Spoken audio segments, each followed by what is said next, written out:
Comienza Visión Antioquia. Una mirada seria, objetiva y profesional de los hechos que son noticia en el departamento. Visión Antioquia. Visión Antioquia. Sean todos bienvenidos a Visión Antioquia, lunes 20 de octubre del año 2025. Iniciamos aquí una semana laboral e informativa. Todos ustedes muy pendientes porque todos los días a las 8:30 de la mañana les estaremos entregando toda la información. Leonardo Chica, nuestro realizador audiovisual, en la dirección y presentación, Luisa Fernanda Restrepo.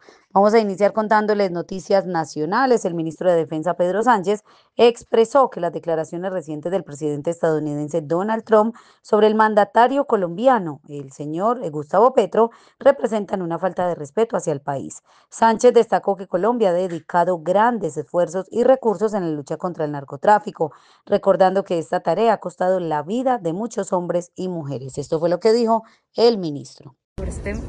No, lo único es que cualquier pronunciamiento que se haga contra el señor presidente de la República, calificándolo en esos términos, es un irrespeto a Colombia. Él es el presidente de los colombianos, elegido democráticamente, y como ministro de Defensa puedo dar total fe de todo el empeño que tiene él para neutralizar el narcotráfico. Si hay un país que haya empleado todas sus capacidades y también haya perdido hombres y mujeres combatiendo el narcotráfico, y que hemos visto que en el último año se ha incrementado aún más esta ofensiva por parte de Colombia, vuelvo y ratifico, es Colombia ese país que tiene una convicción, un compromiso absoluto por neutralizar el narcotráfico, de mano de la fuerza pública, y el comandante de las Fuerzas Armadas es el presidente de la República, pero también ese es el presidente de los colombianos. Ministro. El Procurador General de la Nación, Gregorio El Hach, se refirió a las declaraciones del presidente estadounidense, quien calificó al presidente Gustavo Petro como un líder del narcotráfico. El Hach señaló que antes de realizar afirmaciones de ese tipo, deberían presentarse pruebas concretas y expresó que no considera que exista fundamento para tales señalamientos. Esto fue lo que dijo el procurador.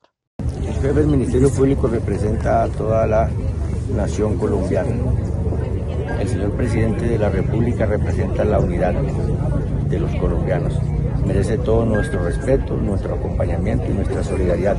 Debería conocerse alguna evidencia fáctica, que no la creo, para hacer semejante y tan radical afirmación contra un presidente de un Estado que funciona en democracia. La defensora del pueblo, Iris Marín, expresó su preocupación por las recientes declaraciones del presidente estadounidense Donald Trump, quien acusó al presidente Gustavo Petro de ser un líder narcotraficante. Marín señaló que este tipo de afirmaciones, al no tener sustento, pueden generar estigmatización y afectar la imagen de todo el país. Escuchemos a la defensora del pueblo. Pues el presidente de la República, según el artículo 189 de la Constitución, representa la unidad de la nación. Hacer acusaciones sin ningún fundamento de esta gravedad, pues estigmatiza a todo un país, y por consiguiente, pues nuestro llamado es a que los canales diplomáticos sean el medio para resolver cualquier diferencia que se pueda presentar, sin generar pues un ambiente difícil, y pues que de pronto vaya a empeorar las relaciones internacionales. El presidente Gustavo Petro se refirió a los hechos ocurridos en Medellín el pasado 7 de octubre durante una manifestación en apoyo al cese al fuego en Palestina. Según el mandatario, este fue el único caso en el mundo donde se registró violencia contra los manifestantes, y señaló que en la ciudad existiría un grupo de parapolítica asociado a la administración local. Eso fue lo que dijo Gustavo Petro sobre Medellín. En Medellín no puede existir parapolicía. Eso está prohibido por la Constitución de Colombia. De todas las movilizaciones que hubo en el mundo, inmensas, los días previos a la firma del cese al fuego, en Europa, en África, en América Latina, en Norteamérica, etcétera, solo hubo un acto de violencia del Estado contra los manifestantes. Ese fue Medellín, y tuvo un protagonista, la parapolicía que la administración local ha montado. Si ya estamos superando el paramilitarismo, ahora superemos la parapolicía. La policía tiene aquí que articularse a la población barrial y juvenil de Colombia.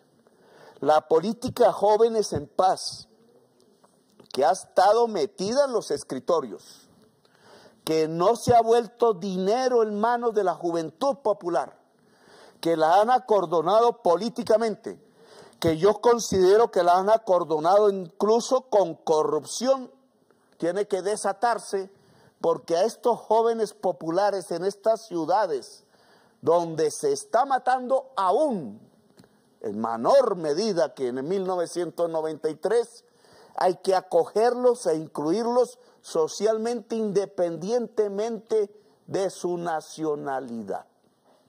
La policía que vamos a tener es una policía capaz de capturar la banda, pero también de darle la mano al joven. Y ojalá la fiscalía que tengamos, una vez se entregue los capturados, no tenga nada que ver con el político que tenga relaciones con las bandas en este tipo de ciudades. He explicado entonces la realidad de una violencia que hoy nos aqueja, aún sin caer en histerias.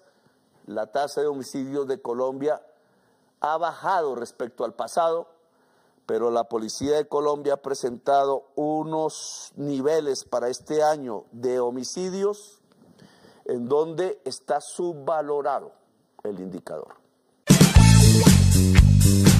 En Visión Antioquia, los hechos que hoy son noticia.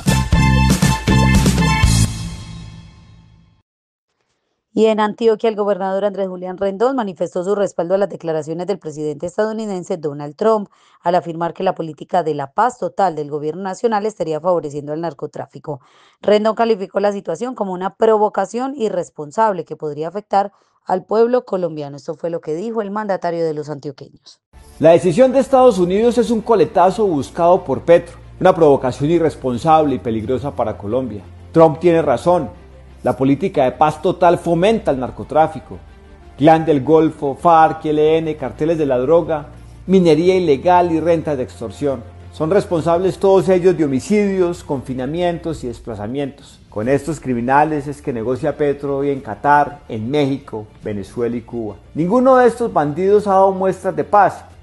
El ejemplo más claro es lo que pasa hoy en Briceño. En este municipio del norte de Antioquia tenemos un desplazamiento masivo. FARC Frente 36 obliga a pobladores a abandonar su vivienda ante la llegada de criminales del Clan del Golfo. Una triste realidad para la población civil que está en medio de una guerra entre narcos. En las próximas horas llegará ayuda humanitaria a la gobernación a Briceño y un equipo de profesionales para acompañar en lo que se requiera, además de atención psicosocial. Los antioqueños deben saber que no están solos. La fuerza pública sabe que cuenta con el gobierno de Antioquia a través de recursos logísticos y apoyos en distintos frentes, alimentación, gasolina y lo requiera para hacer presencia y garantizar la seguridad. Esta crisis solo le conviene al gobierno nacional.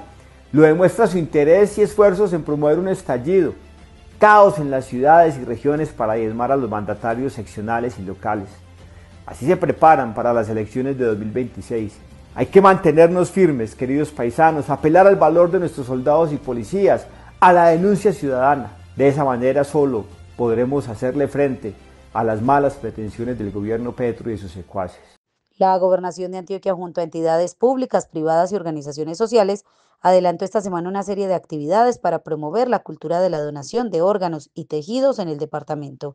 La iniciativa concluyó con una caravana de motocicletas clásicas entre Envigado e Itagüí que buscó sensibilizar sobre la importancia de donar para salvar vidas. Escuchemos a Ricardo Castrillón, director del Laboratorio Departamental de Salud Pública.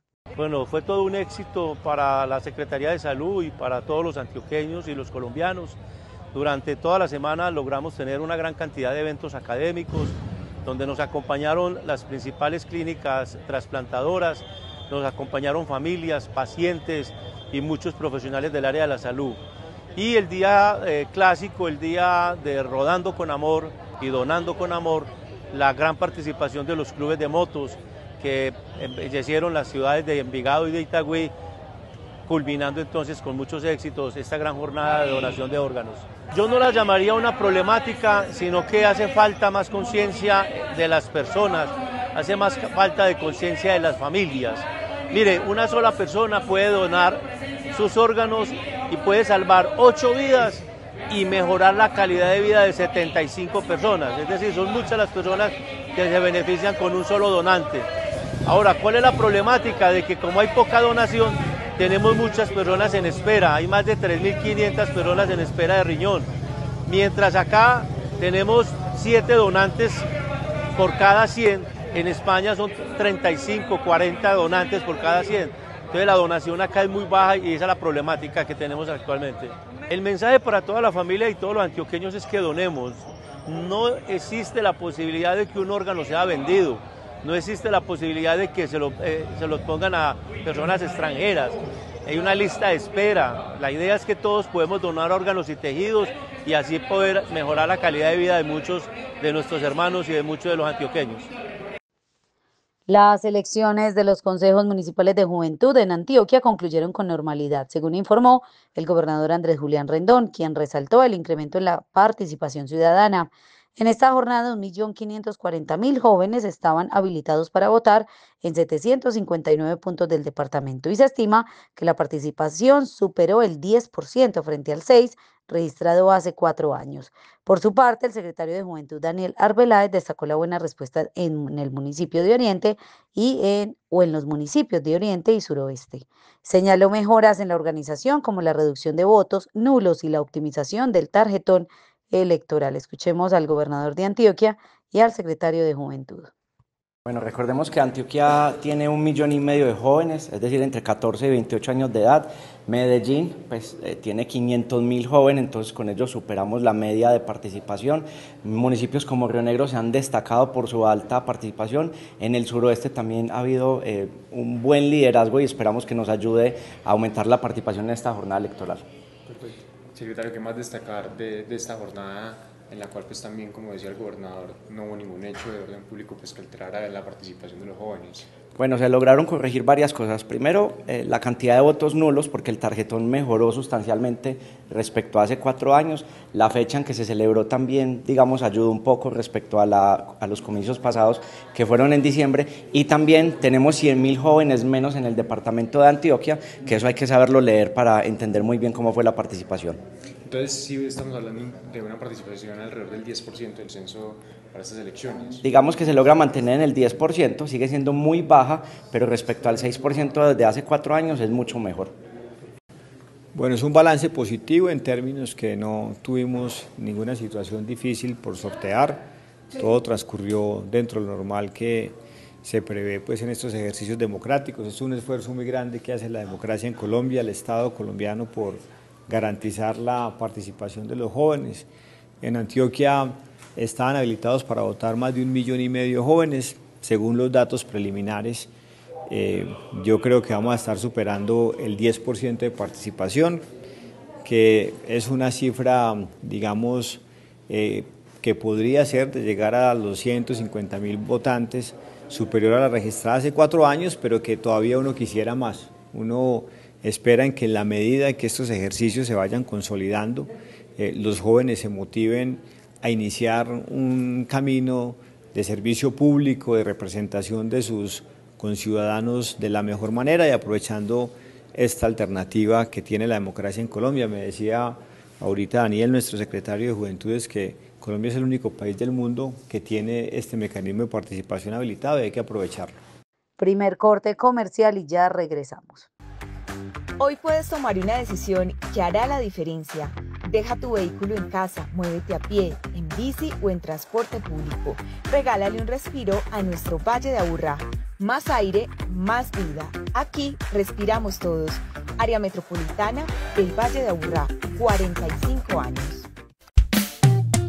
En los 250 años de Envigado celebramos el mes de la convivencia y la cultura ciudadana. Del 27 de octubre al 3 de diciembre vive actividades para todas las edades que promueven el respeto, la empatía y la participación ciudadana. Consulta la programación en www.envigado.go.co. Envigado, 250 años de grandeza, tradición e innovación.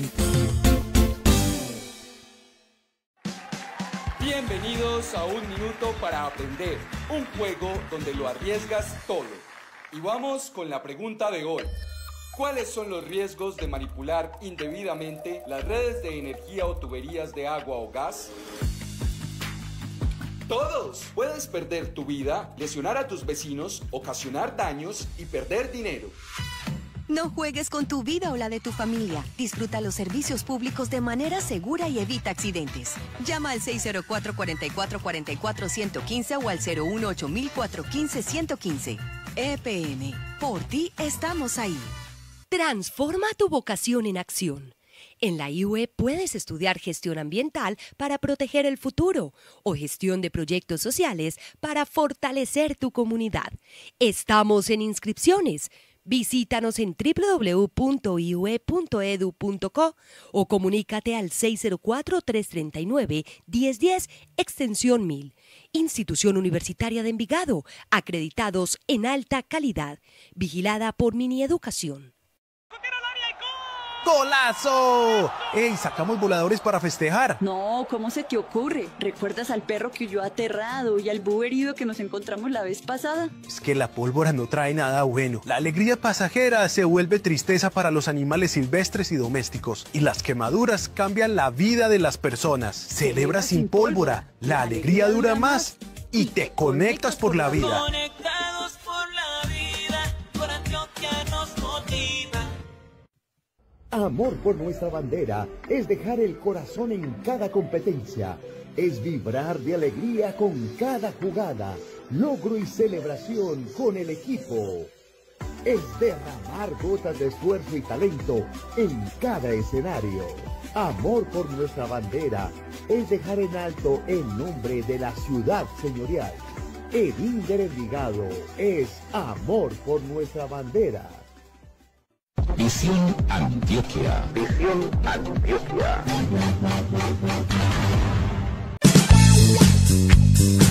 Visión Antioquia presenta toda la actualidad político-administrativa de la ciudad. En Medellín, el presidente del Consejo, Sebastián López, respondió al Ministerio de Interior y de Defensoría del Pueblo tras una solicitud relacionada con posibles investigaciones a concejales del distrito. López señaló que el Consejo no tiene facultades para adelantar procesos disciplinarios contra sus integrantes y expresó su preocupación por lo que consideró un desconocimiento de las funciones de la corporación. Eso fue lo que dijo Sebastián López, presidente del Consejo. Es increíble, pero he recibido una carta del Ministerio del Interior, o sea, de Benedetti, y de la Defensoría del Pueblo, donde me solicitan aperturar una investigación disciplinaria contra nuestro compañero Andrés Rodríguez por lo sucedido en las marchas aquí en la ciudad de Medellín. Primero, si así gobiernan, ¿qué peligro tenemos en este país? Ni siquiera los abogados del Ministerio del Interior y de la Defensoría del Pueblo tienen claro que el Consejo de Medellín no tiene competencias de investigación disciplinaria de concejales. Es la Procuraduría. O sea, ¿ustedes con qué funcionarios trabajan? Por Dios, qué incompetencia la del Ministerio de la Defensoría del Pueblo. Y dos, Andrés estaba defendiendo la ciudadanía. Andrés estaba defendiendo a los niños. Nosotros tenemos que hacer respetar la ciudad de Medellín y defender a nuestros ciudadanos de los terroristas urbanos. Si el gobierno nacional no protege la ciudad de Medellín, aquí en Medellín sí la vamos a defender. Entonces cojan oficio, revisen qué equipo jurídico tan malo tienen, pero aquí en Medellín defendemos nuestra ciudad. La alcaldía de Medellín inició un nuevo contrato de mantenimiento para fortalecer la infraestructura educativa de la ciudad, con una inversión superior a los 80.000 millones de pesos. Las primeras intervenciones comenzarán en las instituciones San José Obrero, San Antonio de Prado, La Independencia en San Javier, donde se adelantan trabajos eléctricos, de plomería y adecuación de espacios. Esto fue lo que dijo Emiro Valdés, gerente de la EDU. En la alcaldía de la gente y bajo el liderazgo de nuestro alcalde Federico Gutiérrez, la educación es prioridad. Hemos dado inicio a las actividades de mantenimiento de las instituciones educativas de San José Obrero, en el corregimiento de San Antonio de Prado y de La Independencia, en la Comuna 13. Son dos de las primeras instituciones de un total de 5 que van a tener mantenimientos, más otras 28 con renovaciones importantes en sus espacios, en su infraestructura física para poder brindar mejores escenarios de educación a nuestros estudiantes. Todo esto se suma en la promesa que se viene cumpliendo de intervenir las 421 sedes oficiales del sistema educativo de nuestra ciudad, que de la mano de la Secretaría de Educación Distrital venimos trabajando a toda marcha. Y se suma esto también a los 10 nuevos megacolegios que avanzan a todo vapor, con rigurosidad técnica, con mucho compromiso, con disciplina y sobre todo con transparencia y amor por la ciudad, le estamos cumpliendo a Medellín. Medellín amplió su red de ciclovías con la apertura de una nueva conexión entre el Poblado y el río Medellín, que busca promover la movilidad sostenible y el uso del espacio público. Más de 300 deportistas participaron en el recorrido inaugural de 5 kilómetros, desde el Centro Comercial Premium Plaza hasta la Estación Estadio. Esto fue lo que dijo Juliana Vélez, directora de Fomento del INDER.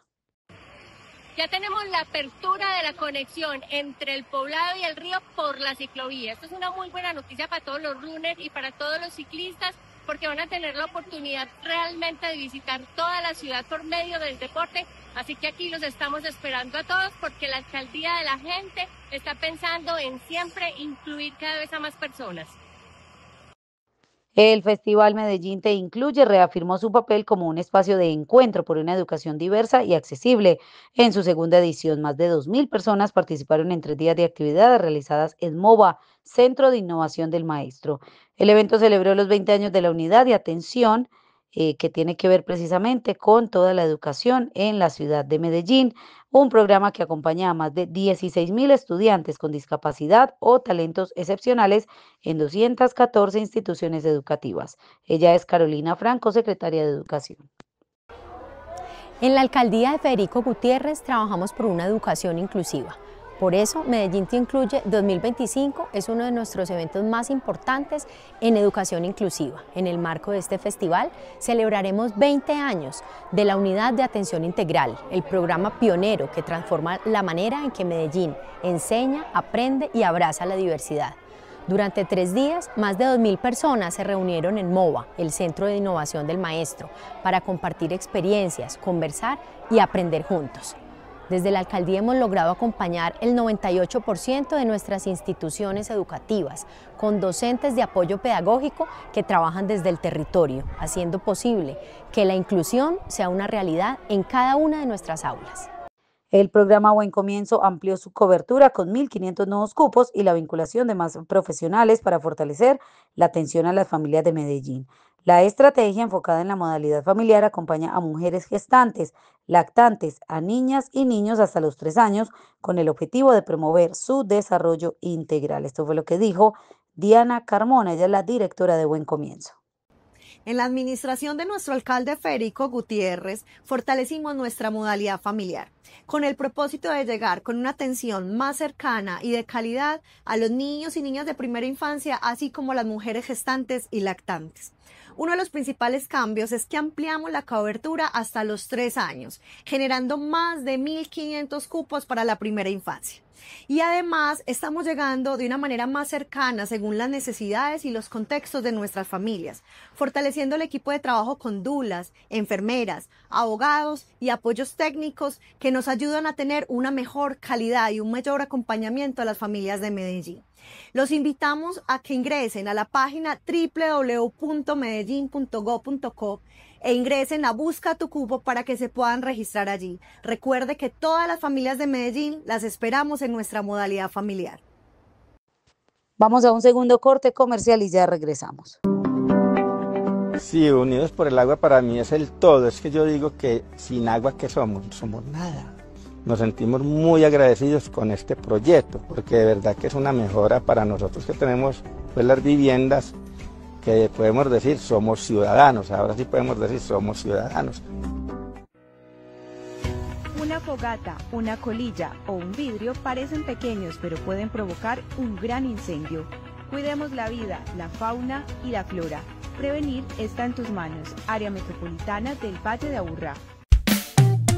En los 250 años de Envigado celebramos el mes de la convivencia y la cultura ciudadana. Del 27 de octubre al 3 de diciembre vive actividades para todas las edades que promueven el respeto, la empatía y la participación ciudadana. Consulta la programación en www.envigado.go.co. Envigado, 250 años de grandeza, tradición e innovación. Bienvenidos a Un Minuto para Aprender, un juego donde lo arriesgas todo. Y vamos con la pregunta de hoy. ¿Cuáles son los riesgos de manipular indebidamente las redes de energía o tuberías de agua o gas? Todos. Puedes perder tu vida, lesionar a tus vecinos, ocasionar daños y perder dinero. No juegues con tu vida o la de tu familia. Disfruta los servicios públicos de manera segura y evita accidentes. Llama al 604-4444-115 o al 018-415-115. EPN. Por ti estamos ahí. Transforma tu vocación en acción. En la IUE puedes estudiar gestión ambiental para proteger el futuro o gestión de proyectos sociales para fortalecer tu comunidad. Estamos en inscripciones. Visítanos en www.iue.edu.co o comunícate al 604-339-1010, extensión 1000. Institución Universitaria de Envigado, acreditados en alta calidad, vigilada por Minieducación. Inscríbete en la disciplina de lucha olímpica y entrena con los mejores en el Inder Envigado. Acércate al Salón de Judo y Lucha del Polideportivo Sur los martes, miércoles y jueves de 3 a 5:30 de la tarde. Más información 301-407-9579. Visión Antioquia. Visión Antioquia.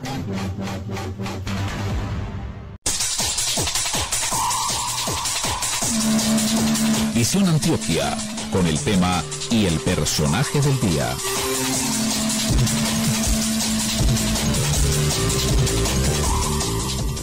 Y llegó el momento de al sabor de un cafecito y mire que si está tomando café, no estamos mintiendo aquí en el César, lo que es del César, periodismo con enfoque social. Le damos la bienvenida a Freddy Asprilla, director de Festiafro 2025, y qué rico poder conversar con él, profundizar sobre esos temas de la comunidad afrocolombiana. Freddy, muy buenos días, qué rico poder compartir con usted este café. Un abrazo.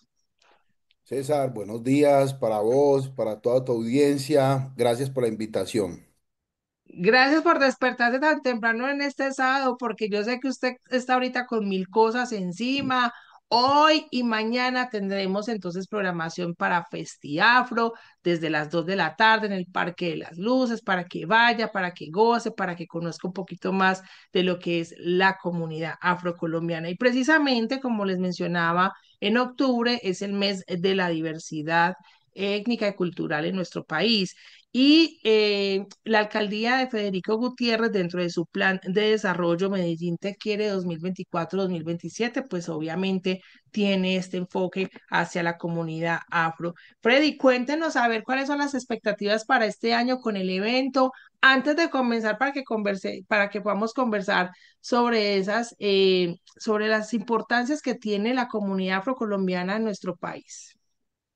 Bueno, César, muchas gracias nuevamente por la invitación. Pues bueno, las expectativas son muy importantes porque, bueno, es una celebración y un reconocimiento a ese aporte cultural, a ese aporte integral que ha hecho la cultura afro por muchas décadas a una ciudad como Medellín, que hoy es ejemplo de pujanza, de innovación, de transformación y, por supuesto, la cultura afro ahí juega un papel importante y hoy desde el distrito de Medellín, como lo dices, el alcalde Federico ha promovido para que esa diversidad se visibilice, se fortalezca y sobre todo se divulgue de manera correcta y articulada con las comunidades, en este caso con la población afrocolombiana.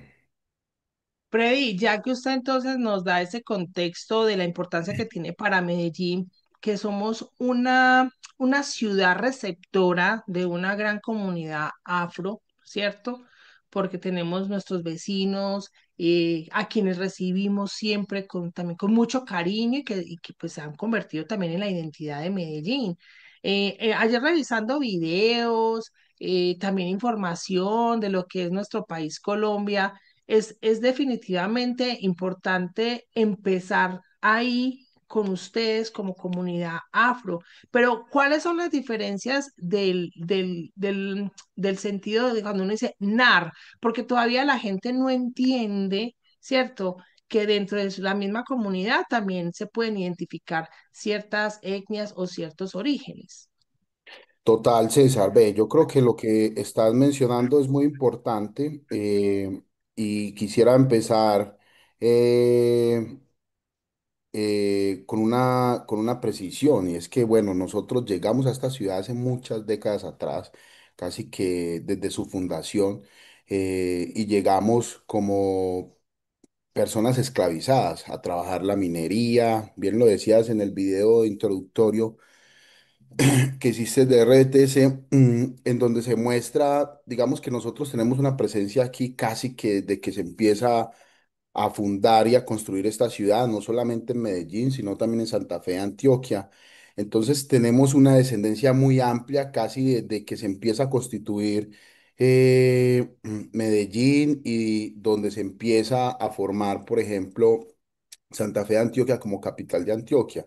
Desde esa época, estamos hablando desde mucho atrás, desde el siglo XVI, siglo XVII, hacemos presencia en estas tierras y por supuesto hay muchas personas que han llegado a la ciudad buscando mejores oportunidades, huyéndole eh, a la violencia, al conflicto interno que ha tenido el país.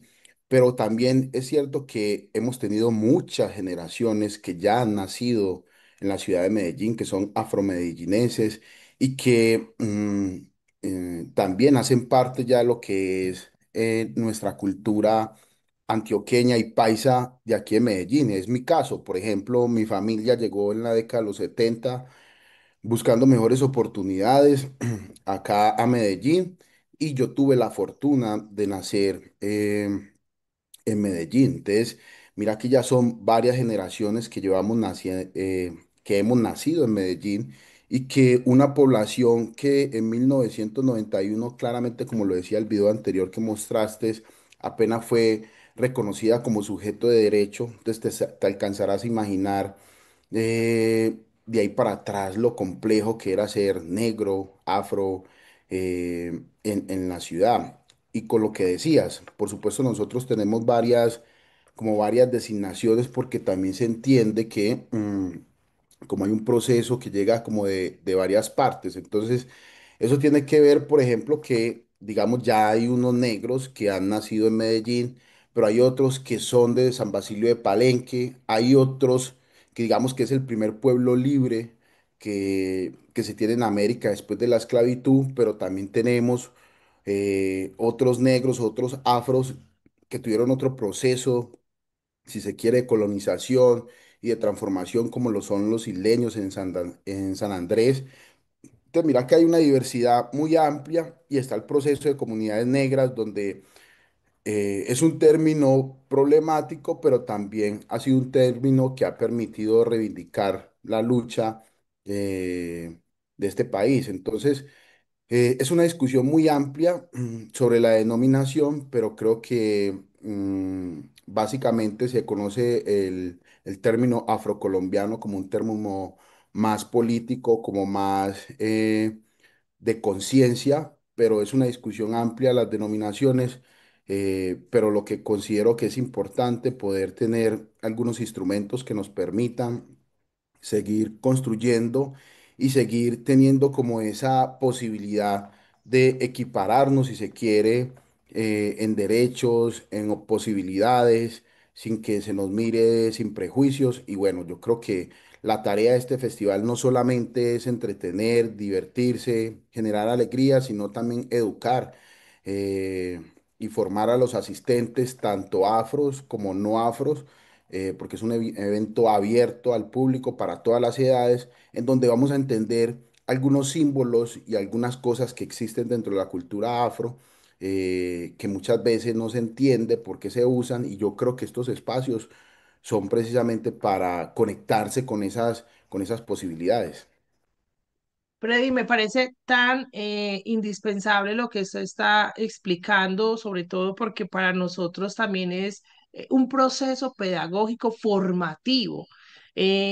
Dentro de las mismas comunidades afrocolombianas, ustedes también tienen sus maneras de entenderse, de interactuar, de conocerse. Entonces, para nosotros también es el reto del día a día poder conocerlos, conocer su cultura, su gastronomía, sus dialectos, sus formas, sus religiones, porque también ahí tenemos que mencionar que es cierto que que cada comunidad afro también tiene sus propias religiones, no todos son católicos, y a la fecha, recordar, 242.673 personas de la población negra, afrodescendiente, raizal y palenquera viven en Medellín, con más de 100 procesos organizativos y culturales activos. Estas comunidades se concentran principalmente en Aranjuez, El Centro, Manrique, Robledo y San Antonio de Prado.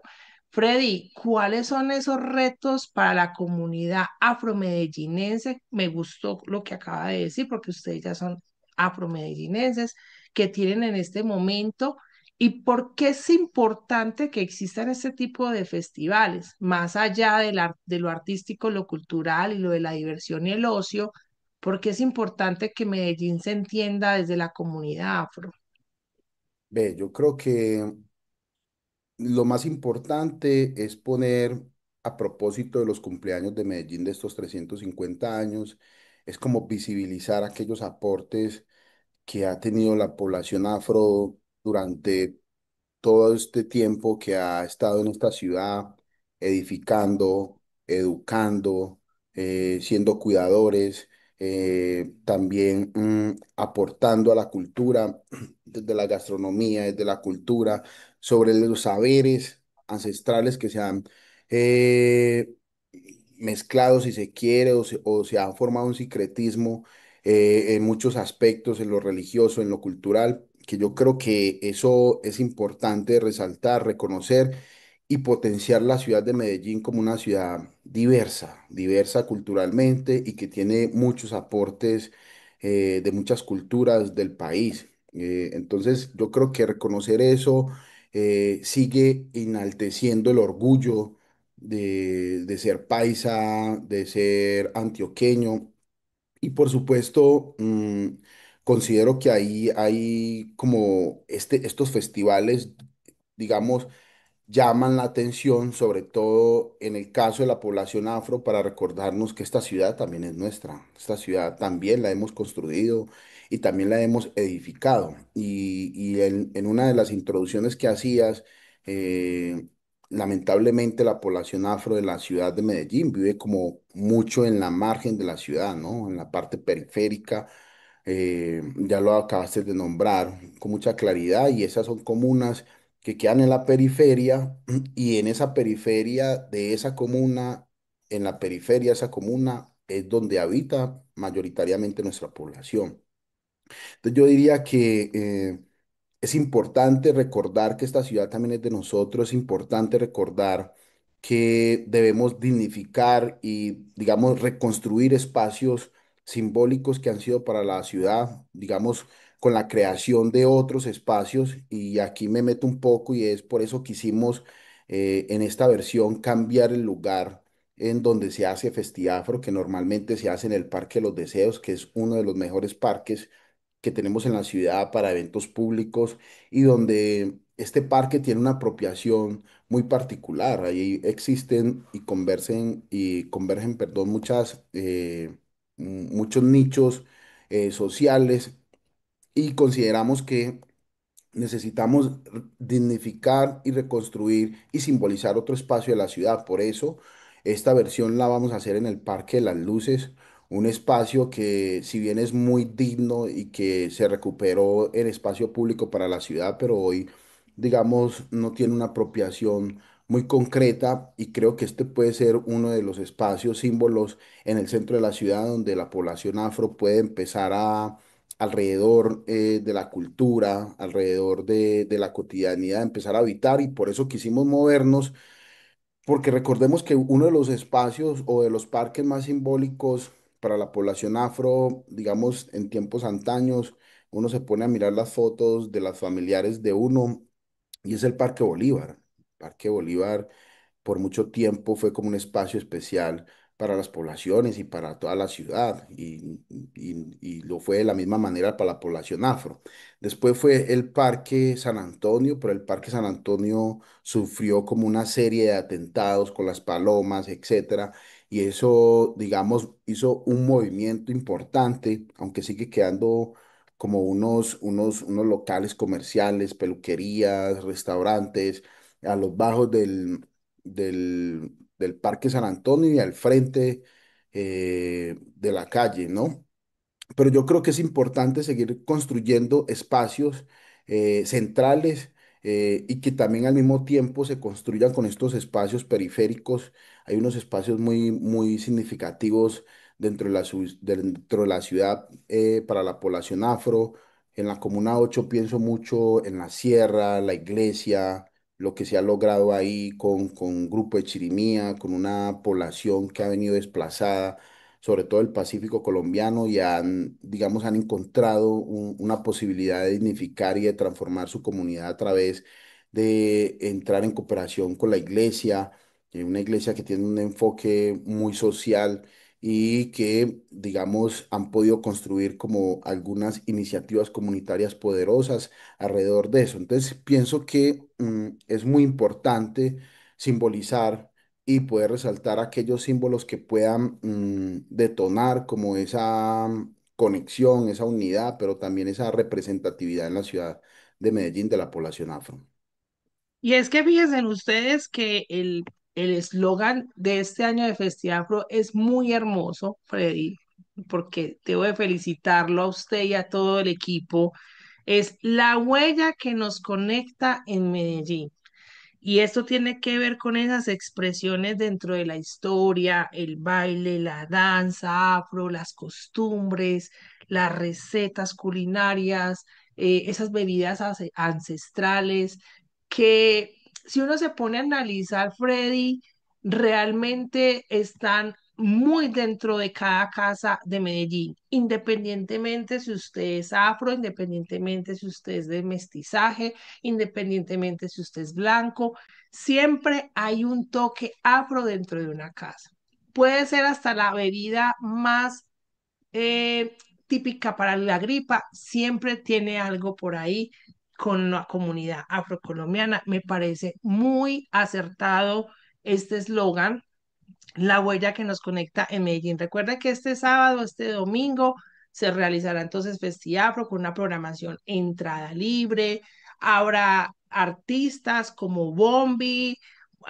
Bueno, hay varios artistas que ahorita Freddy nos va a contar quiénes son los que están en ¿Hay la comida? lista. ¿Perdón? ¿Hay comida? Ay, buenos días. Bueno, vamos a presentar a Leonardo Chica. Freddy, él es el productor digital del programa y él está que hace rato que quería preguntar. Adelante, Leonardo. César, ¿qué tal? Buenos días. Gracias por la oportunidad de saludar a nuestro invitado. Nuevamente, gracias por acompañarnos. Importantísimo este tipo de eventos que reconocen la diversidad que tenemos en la ciudad. Y hay algo que mencionaba Juan y es el asentamiento que hay de afrocolombianos en Medellín. Es que, a ver, yo creo que, y qué pena que me devuelva tanto, pero lo voy a hacer rápidamente. En Colombia se cometió un gran error en el censo del 2018, que fue incluir la opción de no reconocimiento étnico. Es decir, les censaban a la persona y le preguntaban si se identificaba con alguna de las etnias que tenemos en Colombia, y resultó que casi el 80% de las personas en Colombia no se identificaban con ninguno, y eso incluyendo personas afrodescendientes, indígenas, palenqueros. Muchos pusieron en la opción no se identifica con ninguno. Entonces ahí yo creo que desde ese momento, y que el DANE nunca ha tenido claro cómo es el tema de la etnografía colombiana. O sea, en Colombia es imposible que los afrodescendientes sean una minoría étnica, es imposible. Es imposible que los indígenas sean una minoría étnica, es imposible. O sea, es tan simple como esto. ¿Cómo me vas a decir que en Antioquia, por ejemplo, para ampliarlo al departamento, no solo Medellín, tengamos solamente el 5% de afrodescendientes? Es imposible. Eso es una cosa que usted sale y lo ve, y Juan lo acaba de mencionar, lo que uno veía en el Parque Bolívar, lo que ves en el Parque de San Antonio todavía, que por eso hablo de comida, porque es que el distrito gastronómico que hay en el Parque de San Antonio de comida afrodescendiente es muy grande. Entonces creo que es un problema que desde la educación y desde la estadística se tiene que mejorar en Colombia. Ahora, este tipo de eventos son los que nos muestran precisamente cómo es el asunto de la afrodescendencia y de las diferentes etnias en nuestra ciudad. Ahí está. Ese punto es Pero, importante. y ahora sí la pregunta. Ahora sí hago la pregunta. Bueno, hágale Sí, pues adelante. va a haber comida en el festival, porque es que, hágame el favor. Por supuesto, mi hermano, muchas gracias por tu Ay, aporte. Yo creo que está muy acertado y hay muchas expectativas, por ejemplo, de conocer esas cifras reales en la ciudad. Yo también considero que hoy todas las comunas de Medellín tienen presencia afro, todos los corregimientos tienen presencia afro y yo creo que es importante, una vez se pueda como actualizar este censo, considerar muy bien esas diferentes variables y preguntas, porque si hay como pues solamente un dato, por ejemplo, en Cali hay muchas más personas afro que en el propio Quibdó, por ejemplo. Entonces uno dice, venga, es una población bastante significativa, ¿no? Ya entrando a la pregunta, por supuesto, nosotros vamos a tener una experiencia muy amplia en comidas. De hecho, vamos a tener la mezclamos con las comidas o la gastronomía, está incluida las bebidas artesanales y tradicionales como el biche, el pipilongo, todos sus derivados, el vinete, etcétera. Pero ¿El también qué? El segundo que dijo, ¿el qué? el pipilongo, Pipilongo. A ver. el arrechón, el tumbacatre. Digamos, estos son diferentes variedades que se han hecho desde el biche. Recordemos que el biche es una bebida ancestral que nace en el Pacífico tanto sur como norte, y que viene de la caña de azúcar y tiene un proceso de fermentación y desde ahí se destila y sale el biche. A partir de esa bebida han creado como ciertos matices, porque el biche es bastante fuerte, entonces han creado variedad de matices como, digamos, la crema de biche, el pipilongo. Digamos, aquí muestran una balsámica, que es una botella que se prepara con unas plantas de la selva del Chocó que se cogen en una temporada y en una hora en específico. Muchas de ellas se cogen en Semana Santa. Digamos, o se recolectan en Semana Santa, se crea en una sola botella, se echan todas esas plantas y luego tú la puedes mezclar con una bebida. Bien puede ser biche o le puedes echar ron o le puedes echar aguardiente, lo que sea, pero lo que sí es importante es que no puedes cambiar no puedes cambiar la bebida. Si le echaste primero biche, ya para toda la vida se tiene que quedar con biche. Y es muy importante porque esto es un sabiduría ancestral, ¿no? ¿A qué me refiero con eso? Y es que, digamos, esas botellas también se preparan a la medida y cuando hablan que se preparan a la medida, tiene que ver un poco con tu cotidianidad. Entonces, hay personas que sufren del colon o en el caso de las mujeres en el tema de la menstruación. Es una botella que, por ejemplo, si tú la tomas en ayuna, te ayuda en el tema de la digestión, en los niños el tema de las lombrices, etcétera. Entonces, esto es sabiduría ancestral, a propósito que está muy de moda, de hecho ha generado mucho ruido, una actividad que va a ser con fama, Sí, a señor. propósito de esta celebración de la diversidad cultural.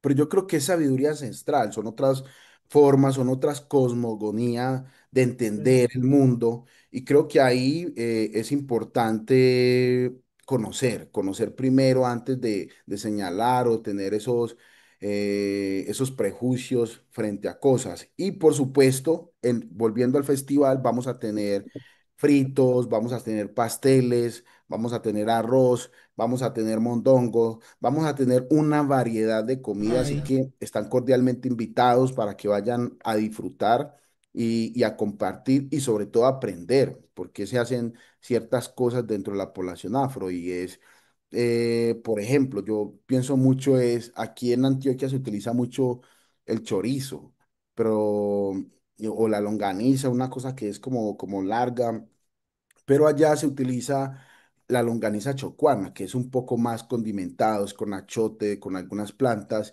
y eso le da un sabor a la comida muy particular, a los pasteles, a los arroz, a las sopas. Entonces, mira que hay una diferencia, pero yo creo que eso sigue comulgando un poco con lo que es la cultura paisa, para hablar de un solo elemento que conecta, por ejemplo, en el tema de la gastronomía. Hoy la bandeja paisa es rica en proteínas, es decir, tenemos chicharrón, morcilla, Huevo. huevo, etcétera. Y toda la cultura de los fritos que existen en Colombia viene de África. Esa cultura viene de África, de los fritos, de fritar el asunto. Y eso es un aporte muy importante de cómo ese sincretismo o esa combinación cultural que se da en ese momento empieza a combinar, digamos, un asunto como la arepa con un asunto como fritar la morcilla, fritar el chicharrón, etcétera. Y ahí, digamos, se ve claramente cómo se conectan dos culturas y nace algo tan tradicional como es la bandeja paisa, por ejemplo, para hablar de algo puntual, ¿no? Freddy, y mire que precisamente con eso de la bandeja paisa, en algún momento aquí en este programa conversamos de que el toque que tiene mucho que ver en la bandeja paisa con lo afro también es el plátano, pues por la combinación ahí del dulce con lo salado, que en otros países aún no entienden cómo el colombiano come salado y dulce en un mismo plato, pero nosotros nos encanta. Voy a aprovechar a César, saludar a quienes están conectando. Dora Cecilia Palacio, Diana Franco, desde Connecticut, Estados Unidos. También tenemos a Tatiana Arteaga, una gran amiga, una gran colega, qué bueno que está conectada y dice, saludos, qué buen espacio y qué bueno el Festival Afro este fin de semana. Tatiana, vaya, coma, pruebe todas esas bebidas que hay allá, esas bebidas ancestrales. También puede bailar, aprender de la danza afrocolombiana. Paula Ochoa, bueno, gracias a todos los que se están conectando y César, porque están compartiendo aquí con nosotros. Freddy, usted menciona algo muy importante y no se puede perder del panorama y todavía es una asignatura pendiente y tiene que ver con la etnoeducación. Usted mencionaba esto, hace parte de la constitución política de nuestro país, Colombia, que se pueda impartir en los colegios la etnoeducación. Cuéntanos un poquito por qué eso es importante, por qué es necesario que en las aulas de Colombia también los alumnos aprendamos a acercarnos más, a conectarnos más con esas huellas afrocolombianas. Ve, César, quiero empezar a responderte esta pregunta con mi ejemplo de mi vida. Por ejemplo, yo cuando estaba en la escuela me enseñaron, bueno, que Colombia o América Latina fue descubierta, no sé qué, un cuento por Cristóbal Colón, y en los mejores de los casos te contaban que aquí habían indígenas. Entonces, en mi caso particular, la música es la que me empieza como a cuestionarme. Esas preguntas, ¿no? Yo nunca me había preguntado por qué soy negro.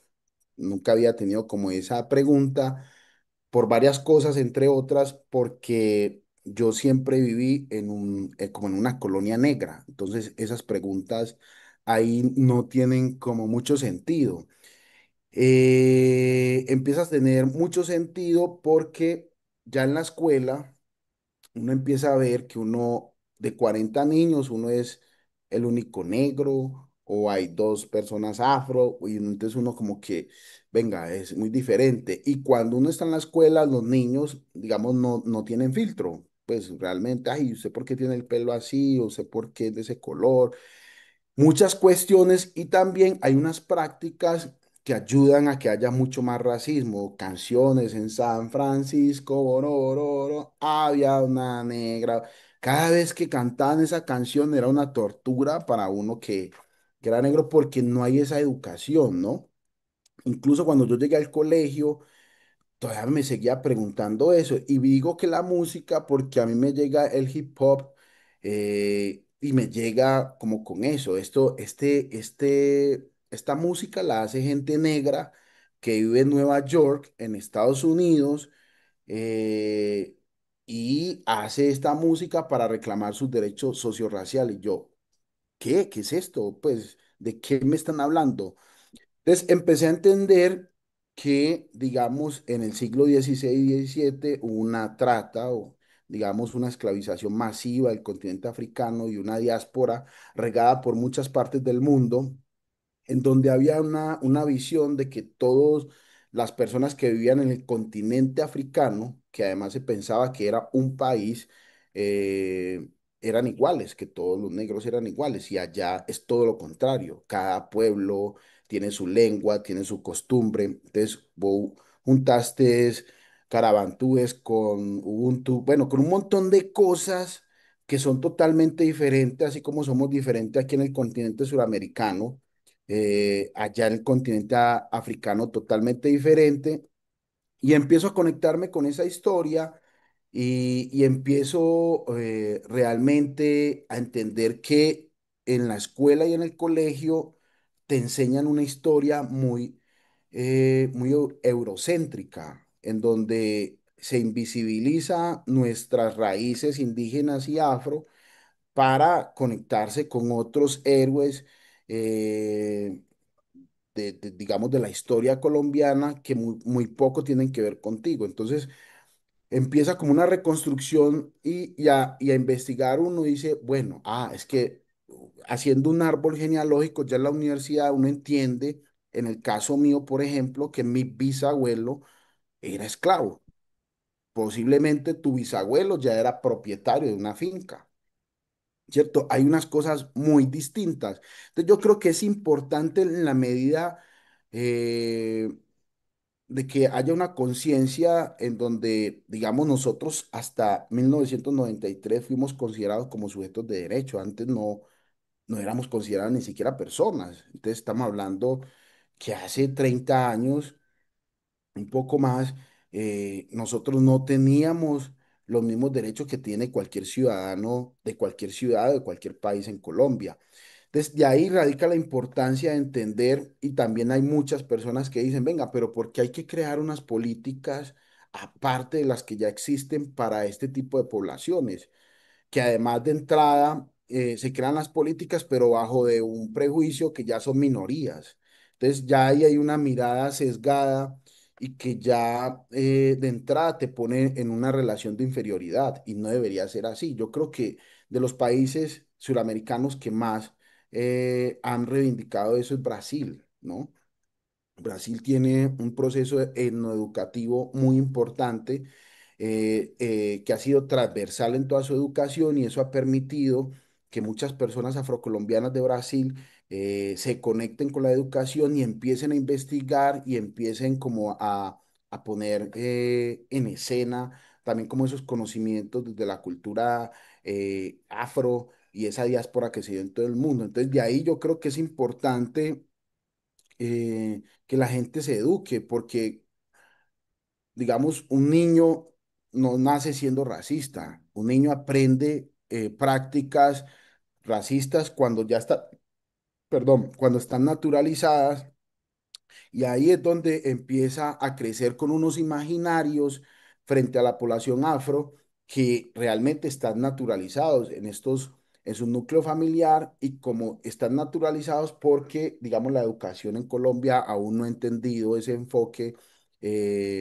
etnoeducativo para poder alimentar y reconocer la diversidad no como un problema, sino como una potencialidad. Yo creo que aquellos países que han logrado tener eso, como en el caso de Brasil, han logrado subir varios escalones en muchos aspectos de su vida cotidiana y social como sociedad brasileña. Eso debería pasar un poco con Colombia, ¿no? Y nos despedimos por hoy. Llegamos mañana nuevamente con toda la información, 8:30 de la mañana, con más noticias y más detalles de lo que pasa en nuestra ciudad, nuestro departamento y nuestro país. Un feliz día. Aquí termina Visión Antioquia. Una mirada seria, objetiva y profesional de los hechos que son noticia en el departamento. Visión Antioquia. Visión Antioquia.